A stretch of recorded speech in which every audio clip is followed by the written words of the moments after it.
आइए आज के वीडियो में हम लोग सिंपल सेंटेंस सीखने वाले हैं। सिंपल सेंटेंस को सीखने से पहले उसके फॉर्मूलाज को, सिंपल सेंटेंस होता क्या है, उसके बारे में जानकारी लेंगे। उसके बाद उसमें देखेंगे कि उसको बनाता कैसे। ठीक है, तो देखिए सिंपल सेंटेंस, सिंपल का मतलब होता है साधारण। ठीक है,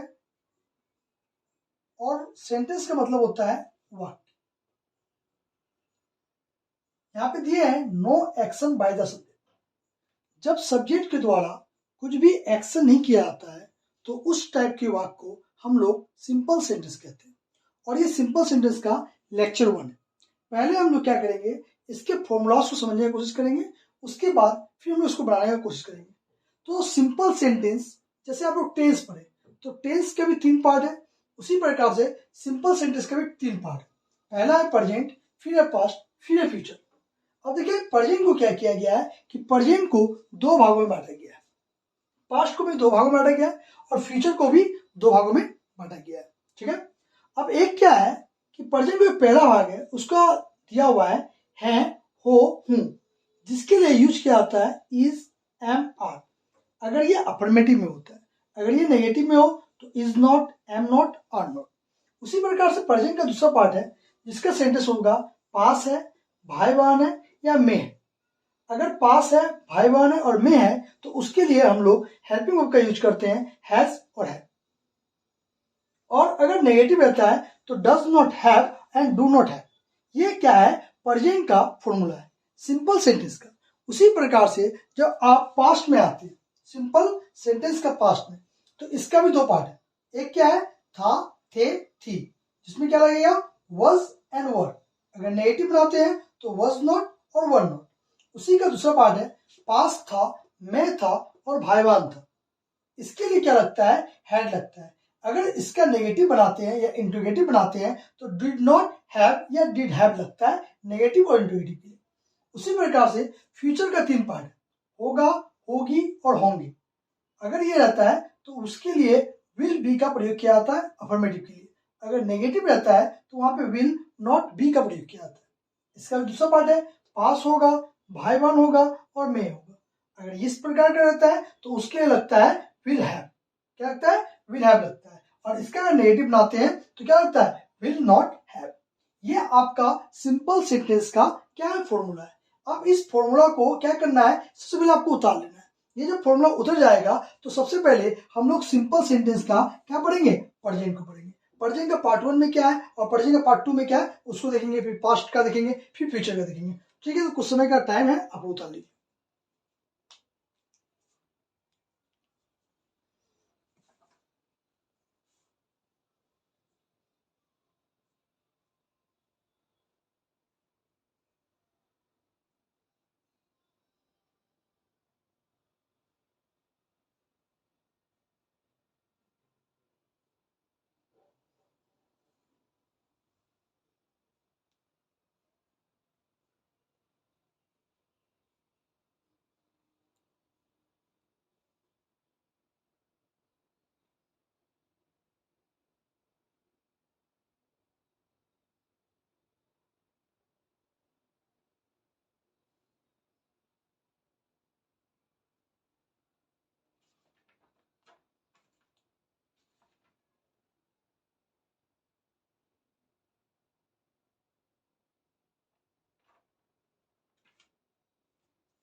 तो अभी तक आप लोगों ने इसको उतार लिया होगा। ठीक है, तो इसको आते हैं, इसको पहले मिटा देते हैं।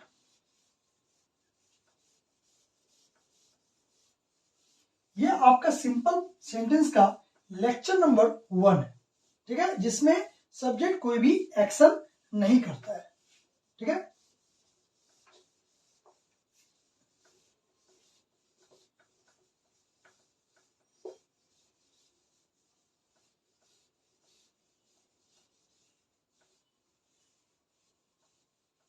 आइए अब हम लोग क्या देखते हैं कि सिंपल सेंटेंस का लेक्चर 2 को देखेंगे कि लेक्चर 2 में क्या क्या है और लेक्चर 2 में क्या क्या नहीं है। तो जैसे कि अभी आप लोगों ने देखा कि सिंपल सेंटेंस जिसका मतलब होता है no action by the subject, मतलब कि सब्जेक्ट के द्वारा कोई भी एक्शन नहीं किया जाता। और इस प्रकार के सेंटेंस को हम लोग 3 भागों में बांटे, प्रेजेंट, पास्ट और फ्यूचर। और प्रेजेंट का भी 2 भाग है, पास्ट का भी 2 भाग था और फ्यूचर का भी 2 भाग था। प्रेजेंट में पहला भाग जैसे देखिए आप लोग, है, हो, हूं, ठीक है। पास है, मैं है या भाई बहन है। अगर इस टाइप का रहता है तो जहां नॉर्मल रहता है वहां पे है के लिए इज, हो के लिए आर, हूं के लिए एम लगता है। लेकिन जब पास है, में है या भाई बहन है, वैसे वाक्य के लिए हैज या हैव का प्रयोग करते हैं। लेकिन अगर नेगेटिव होता है तो वहां पे does not have and do not have का प्रयोग होता है। उसी प्रकार से सिंपल पास्ट का भी 2 प्रकार है, not a sentence, this is a sentence, ठीक है। तो आप लोग देखते हैं कि सिंपल जो सेंटेंस है इसके भी 2 भाग है, जिसमें क्या है कि आपको क्या दिखाया गया कि जैसे था, थे, थी, इसके लिए हम लोग यूज क्या करते हैं, वाज एंड वर। लेकिन जब आ जाएगा पास था, में था और भाई बहन था, उसके लिए क्या लगता है, हैड लगता है। लेकिन नेगेटिव जो बनाएंगे तो डिड नॉट हैव का प्रयोग करेंगे। उसी प्रकार से जब हम लोगों ने सिंपल फ्यूचर को देखा तो सिंपल फ्यूचर का 2 भाग था, होगा, होगी एंड होंगे। इसके लिए विल बी का प्रयोग किया जाता है। अगर नेगेटिव है तो विल नॉट बी का प्रयोग किया जाएगा। दूसरा उसका पार्ट था कि पास है, पास होगा, भाई बहन होगा या मे होगा, उसके लिए क्या लगता था, विल हैव। लेकिन नेगेटिव जब बनाएंगे तो विल नॉट हैव। तो वो लेक्चर 1 था सिंपल सेंटेंस का। अब हम लोग लेक्चर 2 को देखते हैं। लेक्चर 2 में कुछ ऐसे वर्ड होते हैं जिसमें आप लोग को प्राय दिक्कत होता है। उस दिक्कत को हम लोग को क्या करना है, खत्म करना है। तो आप लोग कोई भी वर्ड अगर है और उसको अगर आप लोग को वर्ब 3 फॉर्म लगाना पड़ता है, ठीक है, वर्ब 1 लगाना पड़ता है, वर्ब 2 लगाना पड़ता है, तो दिक्कत आता है। तो एक हम लोग कॉमन चीज देखते हैं कि जिस वाक्य में या जिस वर्ड में अगर वो वर्ब है और लास्ट में उसका क्या आता है, हुआ आता है। क्या आता है, हुआ। जैसे आप देख सकते हैं यहाँ पे कि क्या है, टूटा हुआ, मुड़ा हुआ, फटा हुआ, दिया हुआ, पाया हुआ, छिपा हुआ, रखा हुआ, लिखा हुआ। अगर इस प्रकार का अगर किसी भी वर्ब में रहता है तो आपको हमेशा वर्ब 3 का प्रयोग करना है। जैसे यहाँ पे देखिए पहला क्या है, टूटा हुआ, तो टूटना क्या होता है, ब्रेक होता है, ठीक है। लेकिन यहाँ पे हम लोग क्या लगा दिए, ब्रोकन, तो ब्रोकन इज व्हाट, तो ब्रोकन इज ए V3, ठीक है। उसी प्रकार से दूसरा देख रहे हैं क्या है, मुड़ा हुआ है, ठीक है। तो मुड़ा हुआ है तो मुड़ना क्या होता है, बैंड होता है, और बैंड का V3 भी क्या होता है, बैंडी होता है। फटा हुआ का V3 टॉन होता है। लिखा हुआ का, दिया हुआ का, देना क्या होता है, गिव होता है। लेकिन जब भी किसी चीज में दिया हुआ आ जाए तो यहाँ पे किस चीज का प्रयोग होगा, वर्ब 3 का प्रयोग होगा। तो गिवन हो गया। पाना, और पाना का क्या होता है, फाइंड होता है। लेकिन यहाँ पे क्या दिखा रहा है, पाया हुआ। अगर पाया हुआ रहता है तो वहां पे क्या लग जाता है, फाउंड लग जाता है। उसी प्रकार से छिपा हुआ, छिपने का क्या होता है, हाइड होता है। लेकिन यहाँ पे क्या लग गया, हिडन लग गया, मतलब यहाँ भी V3 का प्रयोग हो रहा है। रखा हुआ, रखने का क्या होता है, कीप होता है। लेकिन रखा हुआ है तो कैट हो गया, मतलब V3 हो गया। लिखा हुआ, अब लिखने का क्या होता है, राइट होता है। लेकिन यहाँ पे क्या लिखा हुआ है, इसलिए यहाँ पे क्या आ गया, रिटर्न आ गया, मतलब V3 लग गया। बिका हुआ का सॉल्ड, कहा हुआ का सैड, बताया हुआ का टोल्ड, टंगा हुआ का हंग, किया हुआ का डन, कटा हुआ का कट, आधा खुला हुआ। अगर कोई भी चीज आधा खुला हुआ रहता है तो उसके लगाते हैं जार, ठीक है। उसी प्रकार से जगा हुआ अवेक। लेकिन इसमें कुछ वर्ड ऐसे भी अपवाद हैं जिसमें आपको दिक्कत हो जाएगा। जैसे यहाँ पे हम लोगों ने अपवाद वर्ड को लिख के रखा है। कुछ ही अपवाद वर्ड है, जैसे बैठा हुआ, खड़ा हुआ, पहना हुआ, लेटा हुआ, पड़ा हुआ या सोया हुआ। इस सब इस टाइप का अगर वाक्य रहता है तो आप लोग को बताया गया कि जहां पे हुआ रहेगा वहां पे आपको V3 लाना है। लेकिन कुछ अपवाद है जिसमें क्या रहता है, हुआ रहता है, लेकिन वहां पे किसका यूज होता है, वर्ब 4 का यूज होता है।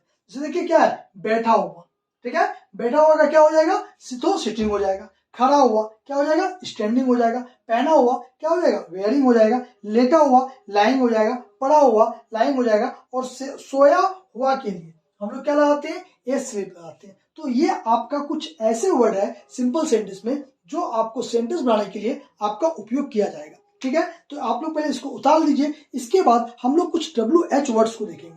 क्योंकि अगर हम सिंपल सेंटेंस बनाते हैं, अगर हमारे पास वर्ब का कैटेगरी ठीक रहता है तो अब इस टाइप का सेंटेंस बनाने में कोई दिक्कत नहीं आएगा। अगर WH रहता है तो WH का अगर वर्ड नहीं जानते हैं तो दिक्कत आएगा। तो इसीलिए हम लोग को क्या करना है कि पहले हम लोग को सिंपल सेंटेंस का फॉर्मूला को जानना है, फॉर्मूला के बाद हम लोग को ये वर्ड देखना है जिसमें हुआ से रिलेटेड हो, उसके बाद हम लोग को क्या देखना है, WH वर्ड देखना है। WH वर्ड हो जाने के बाद तब हम लोग फिर क्या पकड़ेंगे, सिंपल सेंटेंस के बारे में संपूर्ण रूप से जानने का कोशिश करेंगे। ठीक है, आप लोग उतार लीजिए।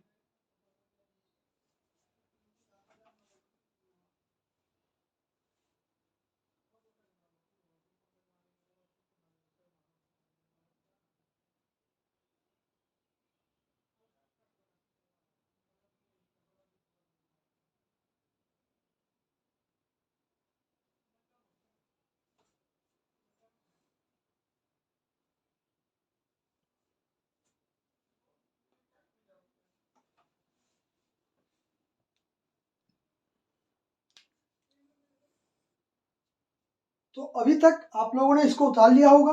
अब ऐसे वर्ड को देखेंगे जो WH से रिलेटेड, ठीक है। तो ठीक है, इसको हम लोग पहले मिटा देते हैं, फिर उसके बाद WH को हम लोग पढ़ेंगे। तो जैसे कि अभी तक आप लोगों ने देखा कि सिंपल सेंटेंस का फॉर्मूला क्या है, उसके बाद कुछ वर्ब को भी हम लोग देखें कि अगर कोई वर्ड है उसके लास्ट में हुआ अगर आता लगा हुआ तो उसके साथ हम लोग को वर्ब 3 का प्रयोग करना है। लेकिन कुछ अपवाद वर्ड को भी देखें कि जहां V3 का प्रयोग ना होकर हुआ वाला में आपको V4 का प्रयोग होता है। तो इसी प्रकार से हम लोग कुछ WH के वर्ड है उसको पहले देखेंगे। ठीक है, WH question words in action. जैसे आप लोग जानते होंगे क्या का व्हाट होता है, क्यों का व्हाई होता है, कब का व्हेन होता है, कहाँ का वेयर होता है, कैसे का हाउ होता है,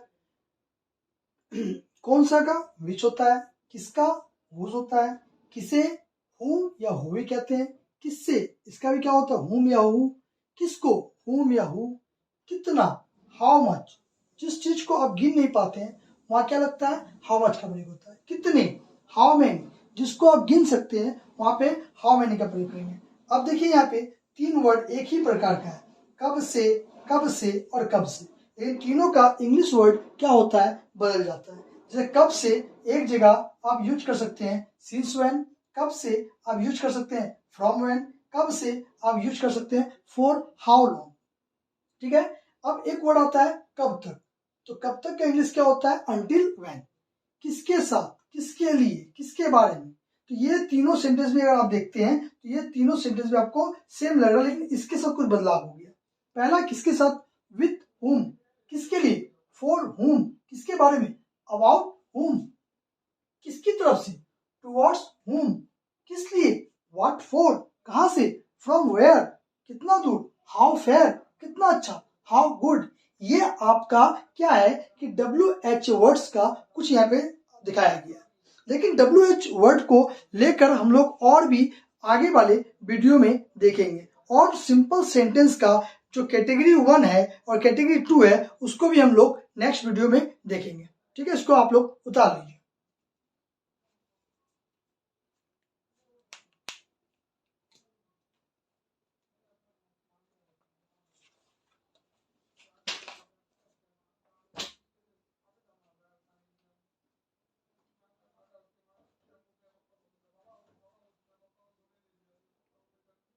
ठीक है, तो अब तक आप लोगों ने इसको उतार लिया होगा या इसका स्क्रीनशॉट ले लिए होंगे।